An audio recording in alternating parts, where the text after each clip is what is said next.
बिस्मिल्लाहिर्रहमानिर्रहीम। अस्सलाम वालेकुम। ज़रदा चावल सभी को बहुत ज़्यादा पसंद होते हैं, लेकिन इनको बनाने के लिए एक ख़ास फार्मूला इस्तेमाल किया जाता है। आपके चावल जब आप बनाते हैं तो चावल सख्त हो जाते हैं, घी कम डल जाए तो फिर चावल रूखे बन जाते हैं, मीठा कम हो फिर भी मज़ा नहीं आता, मीठा तेज़ हो जाए तब भी सबकी बातें सुननी पड़ती हैं। तो आज बनाएंगे हम देगी स्टाइल परफेक्ट ज़रदा राइस बनाने की रेसिपी। खिला खिला चावलों का दाना आपको मिलेगा और इसका जायका आप यकीन करें, आप यही कहेंगे सब घर वाले कि ये आपने खुद घर पर नहीं बनाया बल्कि बाज़ार से देग वाला ज़रदा आपने मंगवाया है। सेला चावल आप ले लीजिए, 2 ग्लास मैंने सेला चावल लिए हैं। बाय वेट ये आधा किलो चावल हैं। इनको 2 घंटे भिगो कर रख दिया था मैंने।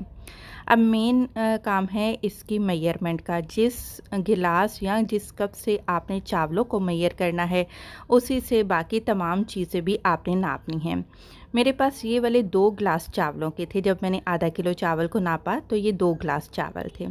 इसी से मैं चीनी को भी नाप रही हूँ। तो चीनी आपने चावलों से आधी लेनी है, लेकिन मैं आधी से थोड़ी सी ज़्यादा लेती हूँ ताकि परफेक्ट मीठा आए। ये देखिए 1/4 कप मैंने ज़्यादा यहाँ पर चीनी का इस्तेमाल किया है। अगर 2 कप चावल हैं तो 1 कप और 1/4 कप आपने चीनी का ले लेना है। इसके बाद उसी कप या उसी ग्लास से आपने घी को भी नाप लेना है। घी यहाँ पर आधा गिलास जाएगा, या फिर कप से नाप रहे हैं तो आधा कप आप ले लीजिएगा। यानी कि जिस भी बर्तन से आपने चावलों को नापना है उसी से आपने तमाम चीज़ों की मेजरमेंट करनी है। 2 ग्लास चावल थे, 1 ग्लास चीनी और आधा ग्लास यहाँ पर घी। यानी कि जितने चावल, चावलों से आधी चीनी और चीनी से आधा घी आपने इस्तेमाल करना है। चीनी थोड़ी सी ज़्यादा कर ले तो बेहतर है, वरना कम इस्तेमाल करते हैं मीठा तो 1 गिलास ही रहने दीजिएगा। खुले बर्तन में आपने खुला पानी इस्तेमाल करना है। जब पानी को बॉयल आ जाए, जब पानी को उबाल आ जाए तो आपने इसमें चावल डाल देने हैं। चावलों को हाई फ्लेम पर ही बॉयल किया जाता है। यहाँ पर सबसे जो मेन गलती हमारे लिए होती है, मुझसे भी होती थी, मैं क्या करती थी, कोई एक कन्नी इसको मैं उतार लेती थी उबाल कर, जैसे कि बिरयानी के लिए चावलों को बॉयल किया जाता है। तो एक कन्नी चावलों को बॉयल नहीं किया जाता, आपने पूरे 100% आपने इनको बॉयल कर लेना है। इसके बाद आपने इनको पानी में से अलग कर लेना है और रूम टेम्परेचर का पानी इस पर डाल देना है ताकि इनका कुकिंग प्रोसेस जो है वो रुक जाए। इसके बाद आपने इसमें से थोड़े थोड़े से चावल बॉयल किए हुए निकाल लेने हैं और पानी में ज़रदा फूड कलर जो भी आपकी पसंद का हो वो डाल लीजिएगा। थोड़ा थोड़ा मिक्स करते हुए आपने डालते जाना है ताकि परफेक्ट चावलों के ऊपर कलर आ जाए। तो तीनों कलर के चावल हमने तैयार करके रख लिए हैं।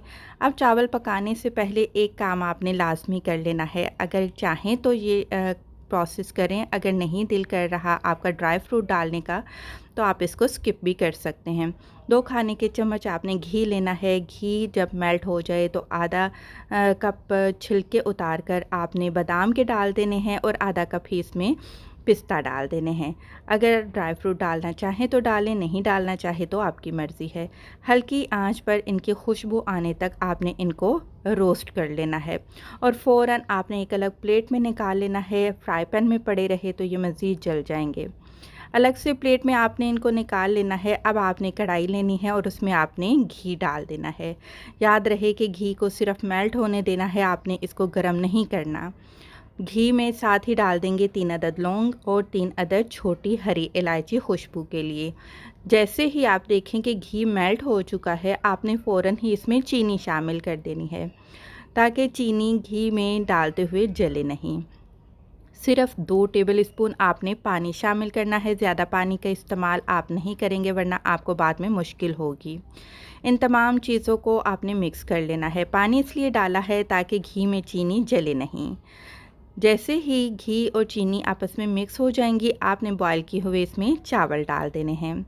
चावलों को जब आप चीनी और घी में मिक्स करेंगे तो थोड़ी देर के बाद आप देखेंगे कि जो चावल हैं उन्होंने कितना पानी छोड़ दिया है। बस अब ये जो पानी है इसी को हमने खुश्क करना है। मीडियम टू हाई फ्लेम पर रखते हुए आपने पकाना है ताकि जल्दी से चावलों के अंदर जो पानी था वो खुश्क हो जाए। जब आप देखें कि चावलों के अंदर से पानी खुश्क हो चुका है, तो जिन चावलों पर आपने फूड कलर लगा कर रखा था वो आपने इसके ऊपर फैला देने हैं। ये चावलों का कलर सिर्फ़ इन्हीं चावलों के ऊपर ही रहेगा जिन चावलों के ऊपर आपने ये कलर लगाया था, बाकी चावलों के ऊपर कलर नहीं फैलेगा। साथ ही आपने रोस्ट किए हुए ड्राई फ्रूट भी डाल देने हैं। अब ये चीज़ जो मैं डाल रही हूँ ये लाज़मी डालनी है। आपने अगर केवड़ा एसेंस नहीं डाला तो फिर आप समझिएगा कि आपने ज़र्दा बनाकर अपना टाइम वेस्ट किया है, क्योंकि जो असल ज़ायका, असल खुशबू देगी चावलों में आती है, देगी ज़र्दे में आती है, वो इसी केवड़ा एसेंस की वजह से आती है। आपने केवड़ा एसेंस के चंद कतरे डालकर चावलों को दम पर हल्की आंच पर 5 मिनट के लिए रखना है। उसके बाद देखिएगा कि कितने निखरे निखरे बिल्कुल परफेक्ट खुशबूदार ज़र्दा राइस इंशाल्लाह आपके भी बनकर घर पर तैयार हो जाएंगे।